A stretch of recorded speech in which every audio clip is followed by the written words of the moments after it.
जोहार। धुमकुड़िया युवा के प्लेटफॉर्म पर आप सभी का स्वागत है। अभी एनसीईआरटी की सीरीज लगातार चलाई जा रही है।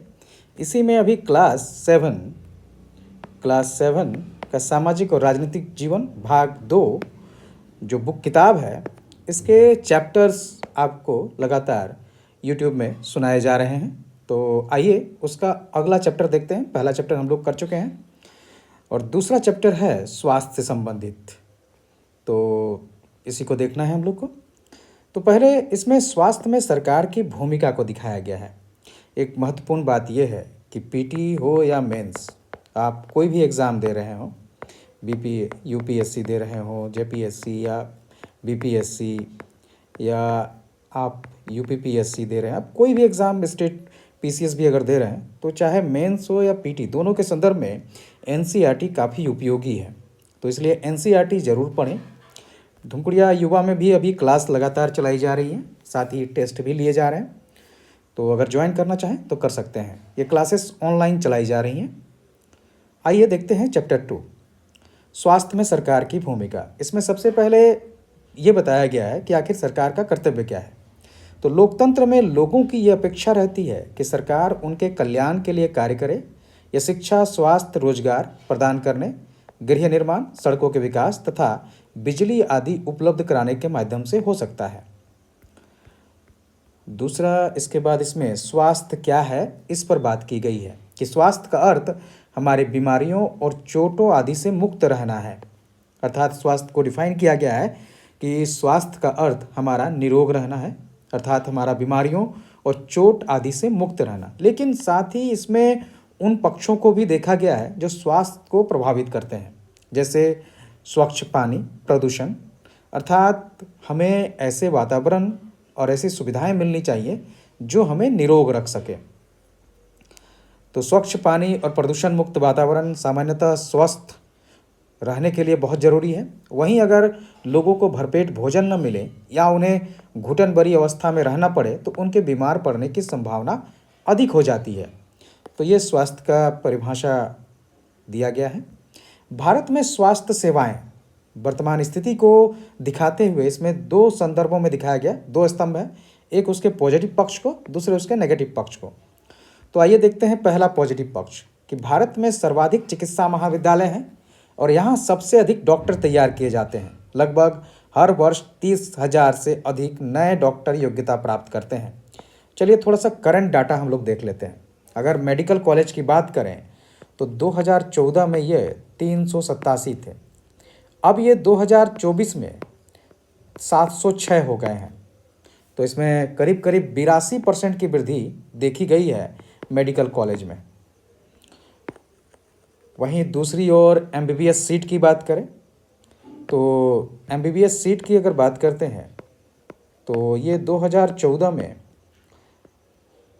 51,348 था, जो कि 2024 में 1,08,940 हो गया है। अर्थात वर्तमान में 2024 में 1,08,940 डॉक्टर्स लगातार तैयार किए जा रहे हैं भारत में, और ये सबसे अधिक है। जहां हम लोग बात कर रहे थे 30,000 डॉक्टर्स, पुराना डाटा होगा, नया डाटा 2024 का जो है उसके अनुसार 1,08,940 डॉक्टर्स हर वर्ष तैयार किए जा रहे हैं। वहीं दूसरी ओर पीजी सीटों में भी जो है लगातार बढ़ोतरी हुई है। अगर एमबीबीएस के पीजी सीट की बात करें हम लोग तो इसमें 2014 में ये करीब 51,348 था, जो 2014 में पीजी सीट 31,185 था, जो कि अब 2024 में 70,645 हो गया है। यानी करीब करीब पीजी सीटों में भी 127% की बढ़ोतरी देखी गई है मेडिकल कॉलेजों में। लेकिन इतनी बड़ी बढ़ोतरी के बावजूद भारत में अगर डॉक्टरों की बात करें तो अधिकांश डॉक्टर शहरी क्षेत्र में बसते हैं। ग्रामीण क्षेत्र में डॉक्टरों की संख्या काफ़ी कम है। अगर हम लोग बात करें झारखंड में, भारत में, कि डॉक्टर्स की संख्या का रेशियो क्या है, तो 834 व्यक्ति पर 1 डॉक्टर है। भारत में। ये 2022 का आंकड़ा है और WHO के अनुसार में यह 1000 व्यक्ति पर एक होना चाहिए। तो हम लोग कह सकते हैं कि भारत में डॉक्टर की उपलब्धता वो बेहतर है, लेकिन यह अंतर फिर शहरी और ग्रामीण क्षेत्र में देखने को मिल जाता है। जहाँ शहरी क्षेत्र में डॉक्टरों का घनत्व अधिक है, वहीं ग्रामीण क्षेत्रों में ये बहुत विरल हो जाता है। तो ये समस्या है जिसको दूर करने की ज़रूरत है। दूसरी ओर अगर बात करें हम लोग अस्पतालों की, तो 1991 में 11,134 अस्पताल थे और 2017 में ये 23,583 हो गए। अब अगर हम लोग वर्तमान स्थिति की बात करते हैं कि आखिर हॉस्पिटल्स और ये सब चीज़ें क्या है, तो हम लोग को 2023 के आंकड़े के अनुसार देश में जो प्राइमरी हेल्थ सेंटर्स हैं वो 31,882 हैं। कम्युनिटी हेल्थ सेंटर्स ये आपके 6,359 हो गए हैं। सब डिविज़नल और डिस्ट्रिक्ट हॉस्पिटल्स SDH सब डिविज़नल हॉस्पिटल्स ये 1,340 हैं। डिस्ट्रिक्ट हॉस्पिटल्स ये 714 हो गए हैं। मेडिकल कॉलेजेस ये 362 है। तो देखा जाए तो देश में लगातार मेडिकल सुविधाओं में वृद्धि हुई है, लेकिन वहीं इस वृद्धि का प्रभाव कई रोगों में नहीं दिखता है। जैसे भारत में करीब 5 लाख लोग प्रतिवर्ष टीबी से मर जाते हैं, लेकिन हाल के वर्षों में टीबी के मामले में कमी आई है। 2015 से अगर हम लोग वर्तमान आंकड़े को देखते हैं तो टीबी के मामले में कमी स्पष्ट रूप से दिखाई देता है। ग्रामीण क्षेत्रों में आज भी बीमारियां काल की तरह से हैं। लोग अगर बीमारी से ग्रसित हो जाते हैं तो उनका पारिवारिक हालत या आर्थिक स्थिति बहुत बुरी हो जाती है। तो अगर हम लोग टीबी की बात करें तो टीबी 2015 में 1 लाख व्यक्ति पर भारत में 237 टीबी के मामले थे, जो कि 2023 में घटकर ये 195 हो गया 1 लाख व्यक्ति पर। अगर मृत्यु दर की बात करें तो 2015 में टीबी में मृत्यु दर 28 था, जो कि अब 22 हो गया है। तो इसमें काफ़ी कमी देखने को मिल रही है लगातार, और ये हमारे स्वास्थ्य सुविधाओं और सरकार के प्रयासों का परिणाम है। भारत में विदेशों से बहुत बड़ी संख्या में इलाज कराने हेतु चिकित्सा पर्यटक आते हैं और भारत चिकित्सक पर्यटन में टॉप के देशों में से माना जाता है। और यहाँ के जो अस्पताल आते हैं वो चिकित्सा के लिए, उनकी तुलना संसार के सर्वश्रेष्ठ अस्पतालों से की जा सकती है। लेकिन वहीं दूसरी ओर भारत में सबको पीने का स्वच्छ जल भी उपलब्ध नहीं हो पाता है। संचारणीय बीमारियां जो होती हैं वो पानी के द्वारा एक दूसरे को जो लगती हैं, इन बीमारियों में से 21% जल जनित होती हैं। हैजा, पेट के कीड़े, हेपेटाइटिस, ये बीमारियां 21% हैं जल जनित होती हैं संचारणीय बीमारियों में। भारत विश्व का दवाई निर्माता में तीसरा बड़ा देश है, लेकिन जेनेरिक दवाइयों की बात करें तो सप्लाई में भारत पहले नंबर पर है। जेनेरिक दवाइयों के सप्लाई में भारत पहले नंबर पे है, और ऐसे भारत विश्व के टोटल दवाइयों के निर्माण में ये तीसरा बड़ा देश है। लेकिन इसके बावजूद भारत के समस्त बच्चों में से आधों को खाने के लिए पर्याप्त भोजन नहीं मिलता है। अल्प पोषण की शिकार भारत की एक बड़ी आबादी है। झारखंड खासकर एनीमिया जैसे गंभीर पोषण के प्रभावों से एक बड़ी आबादी प्रभावित है। तो ये भारत का स्वास्थ्य स्थिति को दर्शाते हुए कुछ आंकड़े हैं। उसके बाद बताया गया है कि आखिर स्वास्थ्य बेहतर करने के लिए, बचाव के लिए, उपचार के लिए क्या होने चाहिए। तो जैसे बीमारियों से बचाव, उनके उपचार के लिए हमें उचित स्वास्थ्य सेवाएं चाहिए, जैसे स्वास्थ्य केंद्र, अस्पताल, परीक्षण के लिए प्रयोगशालाएं, एम्बुलेंस की सुविधा, ब्लड बैंक आदि, ताकि मरीजों को आवश्यक सेवा और देखभाल उपलब्ध हो सके। ऐसी सुविधाओं की व्यवस्था को चलाने के लिए हमें स्वास्थ्य सेवकों, नर्सों, यज्ञ डॉक्टरों और अन्य विशेषज्ञों की ज़रूरत है, जो परामर्श दे सके, रोग की पहचान कर सके और इलाज कर सके। इसके अलावा मरीजों को इलाज के लिए आवश्यक दवाइयाँ और उपकरण भी चाहिए। लेकिन इन सब के बावजूद भारत में एक दूसरा स्तंभ भी है जो देश में स्वास्थ्य की खराब स्थिति को दिखाता है। ये बहुत विरोधाभासजनक स्थिति है कि हमारे पास में स्वास्थ्य सुविधाएं बहुत ज़्यादा होने के बावजूद हमारे अपेक्षाओं के विपरीत इनका प्रभाव दिखता है। हमारे देश के पास पैसा है, ज्ञान है, अनुभवी व्यक्ति हैं, फिर भी हम सबको आवश्यक स्वास्थ्य सेवाएं देने में असमर्थ हो जाते हैं। और इसका एक बहुत बड़ा कारण है इलाज में लगने वाला खर्च। अगर भारत की बात करें तो भारत में स्वास्थ्य सुविधाओं को दो भागों में बांट सकते हैं, एक सार्वजनिक और दूसरा निजी स्वास्थ्य सेवाएं। सार्वजनिक स्वास्थ्य सेवाएं वो होती हैं जो सरकार द्वारा चलाई जाती हैं। ये केंद्र व अस्पताल आपस में जुड़े हुए हैं, जिससे ये शहरी ग्रामीण दोनों क्षेत्रों को सुविधाएं प्रदान करते हैं। सभी बीमारियों का इलाज प्रदान करते हैं। ग्राम के स्तर पर एक स्वास्थ्य केंद्र होता है जहां प्राय एक नर्स और एक ग्राम स्वास्थ्य सेवक रहता है। इन्हें सामान्य बीमारियों के इलाज के लिए प्रशिक्षण दिया जाता है। वे प्राथमिक स्वास्थ्य केंद्र के डॉक्टरों की देखरेख में काम करते हैं। ग्रामीण क्षेत्र में ऐसा केंद्र कई गांवों की ज़रूरतों को पूरा करता है। वहीं जिला स्तर पर जिला अस्पताल होता है जो इन सभी स्वास्थ्य केंद्रों की देखरेख करता है। बड़े शहरों में कई सरकारी अस्पताल होते हैं। इन स्वास्थ्य सेवा को कई कारणों से सार्वजनिक कहा जाता है। सरकार ने सभी नागरिकों को स्वास्थ्य सेवाएं प्रदान करने की वचनबद्धता को पूरा करने के लिए ये अस्पताल तथा स्वास्थ्य केंद्र स्थापित किए हैं।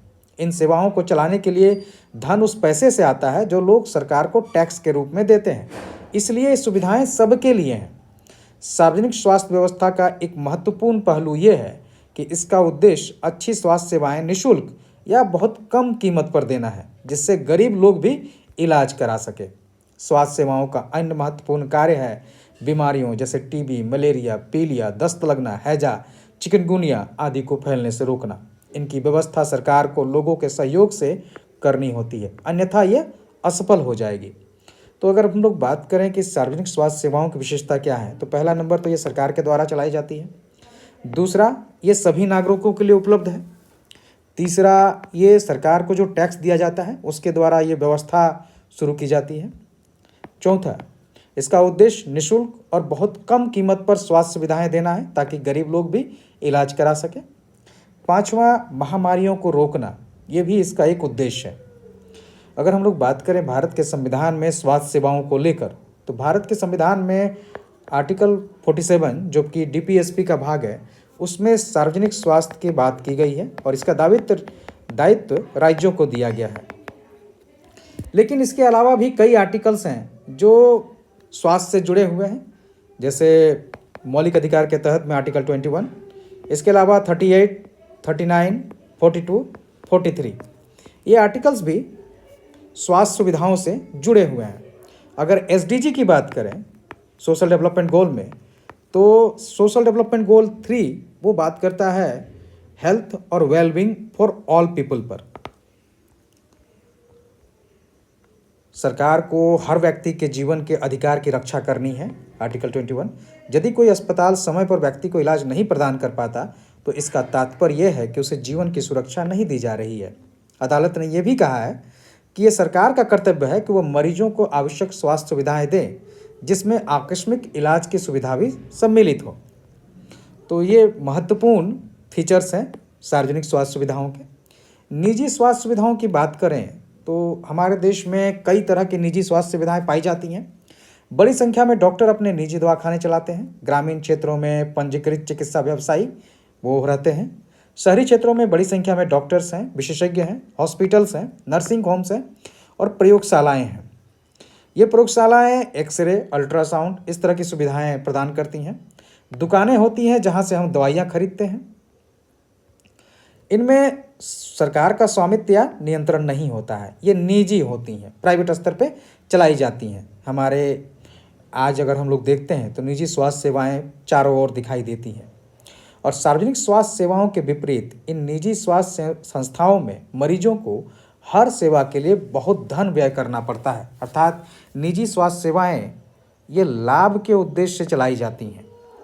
कुछ कंपनियां दवाई बनाने और बेचने में लगी रहती हैं और शहरों के कोने कोने में दवाई की दुकानें देखी जा सकती हैं।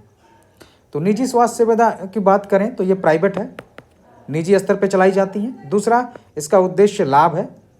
कई कंपनियां दवाई बनाने और बेचने में काम करती हैं। स्वास्थ्य सेवा और समानता, क्या सबके लिए पर्याप्त स्वास्थ्य सुविधाएं उपलब्ध हैं? तो भारत में ऐसा नहीं है। यह अंतर कई स्तर पर दिखता है, शहरी और ग्रामीण। शहरी क्षेत्र में जहां स्वास्थ्य सुविधाएं ज़्यादा हैं वह ग्रामीण क्षेत्रों में इसकी कमी होती है। वहीं गरीबों के लिए ये अवेलेबल नहीं हो पाता है, लेकिन अमीर आसानी से स्वास्थ्य सुविधाओं को उपयोग कर पाते हैं क्योंकि उनके पास पैसा है और स्वास्थ्य सुविधाएं कई बार काफ़ी महंगी होती हैं। कुछ निजी सेवाएं अधिक कमाने के लिए प्राय ऐसे कार्यों को प्रोत्साहित करती हैं जो दवाइयों को महंगा करता है, स्वास्थ्य सुविधाओं को महंगा करता है, जिसके कारण बहुत से लोग उन्हें खरीदने में समर्थ नहीं होते। इसलिए जब परिवार में बीमारी होती है तो कई परिवारों को ऋण भी लेना पड़ता है। तो ये निजी जो सेवाएं होती हैं, निजी स्वास्थ्य सेवाएं, उनका उद्देश्य लाभ पर रहता है। कई बार सस्ते तरीके उपलब्ध होने पर भी उनके प्रयोग नहीं किए जाते हैं। जैसे जेनरिक दवाइयों की बात करते हैं हम लोग। साधारणतया डॉक्टर जेनरिक दवाइयाँ लिखने से परहेज करती हैं, जो कि काफ़ी सस्ती होती हैं। अगर भारत में देखें तो जनसंख्या के 20% लोग ही बीमारी के दौरान आवश्यक दवाइयों को खरीदने में सक्षम होते हैं, और वे लोग भी जिन्हें हम गरीब नहीं समझते, दवा संबंधी खर्चों को उठाने में कठिनाई का अनुभव करते हैं। तो एक बड़ी आबादी आज भी आवश्यक दवाइयों को खरीदने में सक्षम नहीं है, जिसके कारण कई तरह की दिक्कतें आती हैं, लोग बीमारियों से मरते भी हैं। गरीब लोगों के लिए परिवार में हर बीमारी चिंता और मुसीबत का कारण बन जाती है, और इससे भी बड़ी बात है कि ऐसी स्थिति बार बार आती है। गरीब लोग पहले ही पोषण की कमी के शिकार रहते हैं। दूसरी ओर उनको जीवन की आधारभूत आवश्यकताएं जैसे पीने का पानी, साफ वातावरण, ये सब उपलब्ध नहीं हो पाता। तीसरी ओर जब वो बीमार पड़ते हैं तो फिर बीमारी का खर्च भी उठा पाने में वो असमर्थ होते हैं। तो गरीबों के लिए बीमारी तिहरी मार है। अब इसमें क्या किया जा सकता है?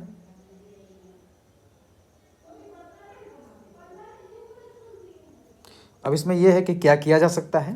तो इसके लिए दो अनुभवों की बात की गई है, एक केरल का, एक कोस्टारिका का। केरल में 1996 में केरल सरकार ने राज्य के पूरे बजट का 40% पंचायतों को दे दिया, और पंचायतों ने अपनी आवश्यकताओं के अनुसार पीने का पानी, आहार, औरतों के विकास, शिक्षा, स्वास्थ्य, इन सब के बारे में आवश्यक कदम उठाए। तो वो स्थानीय स्तर पर दवाइयों की कमी, अस्पतालों की अपर्याप्त व्यवस्था, पर्याप्त डॉक्टरों का न होना, इन समस्याओं को पंचायत स्तर पर सुलझाया गया। वहीं कोस्टारिका की बात करें तो कोस्टारिका मध्य अमेरिका का सबसे स्वस्थ देश माना जाता है, और इसका मुख्य कारण उसके संविधान में निहित है, क्योंकि कोस्टारिका ने एक निर्णय लिया कि देश में सेना नहीं रखेंगे और सेना का सारा व्यय शिक्षा, स्वास्थ्य और आधारभूत जरूरतों पर खर्च करेंगे। इस तरह से कोस्टारिका स्वास्थ्य के मामले में काफ़ी बेहतर हो गई है। तो ओवरऑल ये चैप्टर्स काफ़ी इंपॉर्टेंट है, खासकर मेंस के नज़रिए से भी और पीटी के नज़रिए से, दोनों स्तर पे। सबसे पहले इसमें स्वास्थ्य के बारे में डेफिनेशन बताया गया है क्या है, उसके बाद भारत में स्वास्थ्य सुविधाओं की स्थिति के बारे में है,